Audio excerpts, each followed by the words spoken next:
And now, Dental Bites, with the dental hygienists of Dental Post.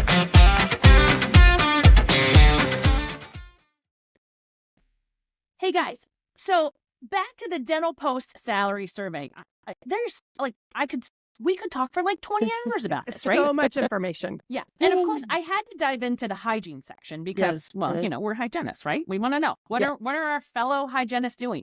What did you guys find in the survey that stood out to you about us, about our fellow colleagues? What are they saying? Well, first I want to say I'm blown away that over 2,000 hygienists participated in this survey this year. So great job, everyone. So we have a really good look into everyone's kind of insights, which I love.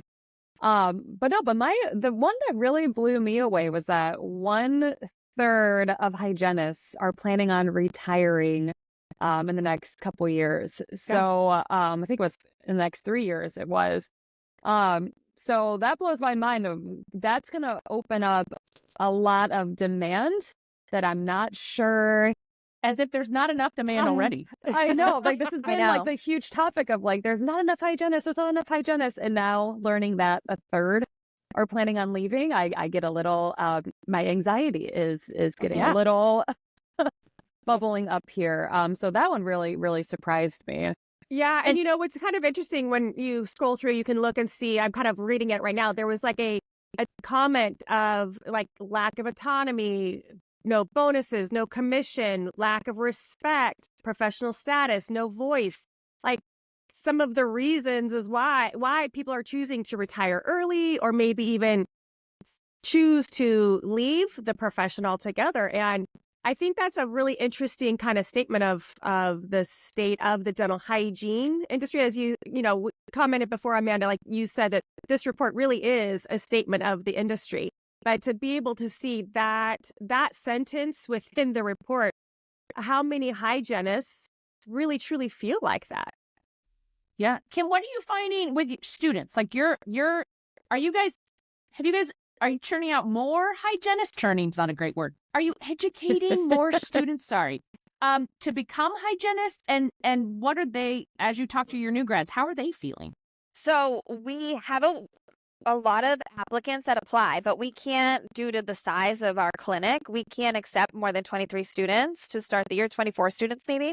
So that's just due to how many chairs we have, but we're always full at the start. I find that the new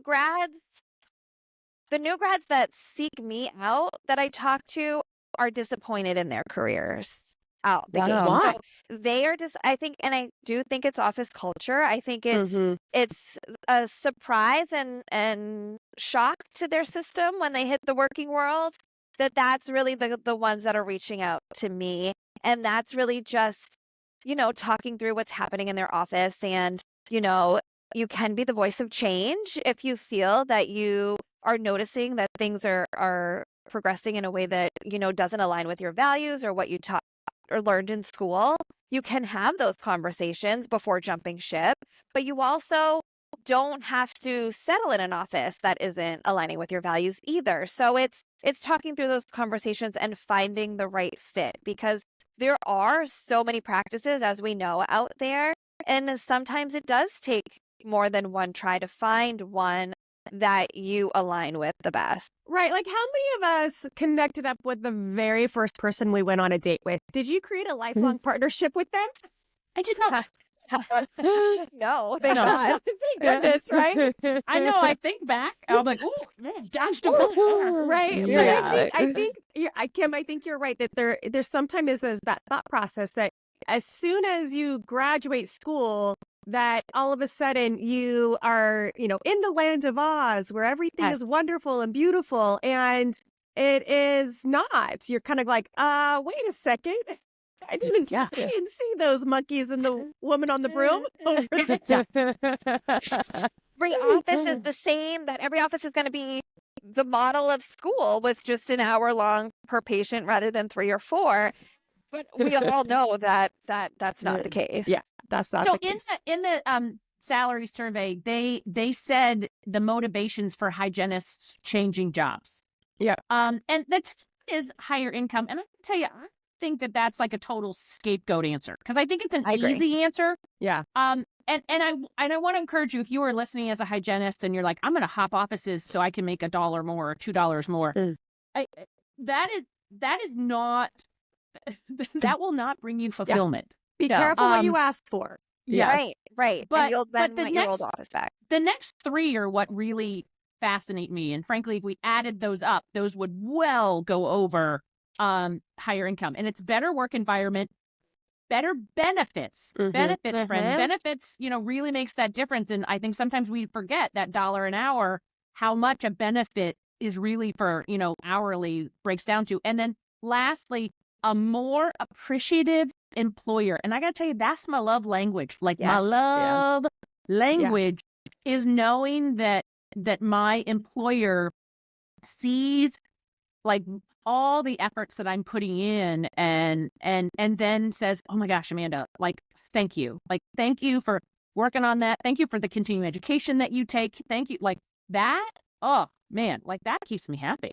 You know what, Amanda, on the same side is when we show that same appreciation to the team that we work with, it's, you get what you put out. So when you show appreciation for everybody that you work with, including the front office, the doctor, hey, doc, thanks for stepping away to come and do this exam, because that is like they're having to stop what they're doing, right, to pivot.